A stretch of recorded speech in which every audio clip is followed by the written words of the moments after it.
For today's video guys, magtanom na pod kami karon sa mga seedling sa Nara. Kauban ako akong mga kuliga nga mga iski sa mong munisipyo.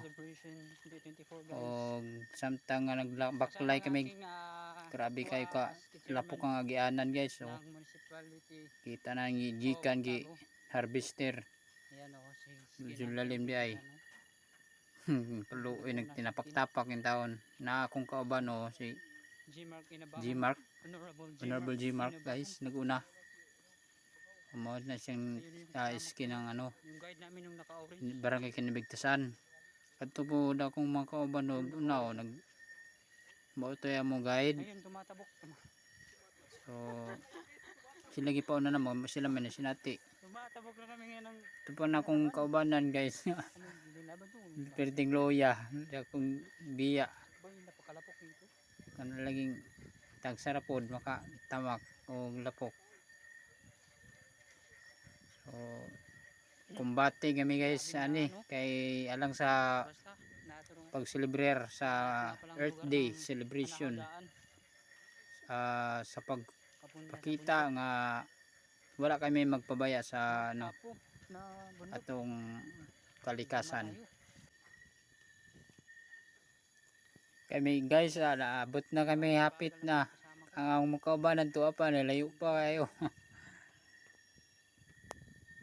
Sabi na ka init rabana guys. Ano wow samtang nang paabot mi chika-chika ra kana ay mi. Kailan pun pudog biyaan nato no. So among gihulatan sila guys. May kanal diri guys nga. Nagguba naman eh. Oh, may latayan tara to. Yung guide namin. Muna yung guide o si tatay. So magpaabot na lang sa ami sa mong kauban. Yaring makinakusgan guys namo nga yung iski o di ang iski sa bahaw sa Kabangahan Art Castro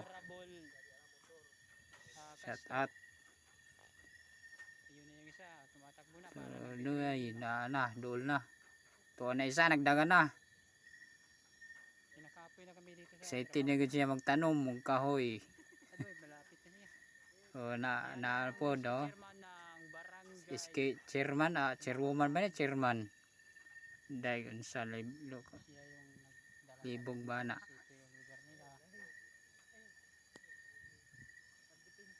So mo to siya ang iski nga nagdala namo nga na siya iski Paskis niya ning lugar di amin yagi padala para magtanom. Kung ito si Madam Madam Sheila o easy lang kaya naglakaw to apa iya sister siya yung teacher woman ng ano barangay Nahag Bago. So pasensya na kayo guys medyo lihoke gid na atong kamera. Di man tayo expert ani sa pang video good. So sige lang kay po nato guys yun nga yuhon wag video kanang dili lihok. So na guys nga hinahina na sila nga nagkaduol o padung na pud mi ana dula kan pud ang among tamnan anak naarakan sa unahan mga kuan naman siguro kami metros kaya 10 kami metros kan tuan ang duha. Yang babae siya yung chairwoman Si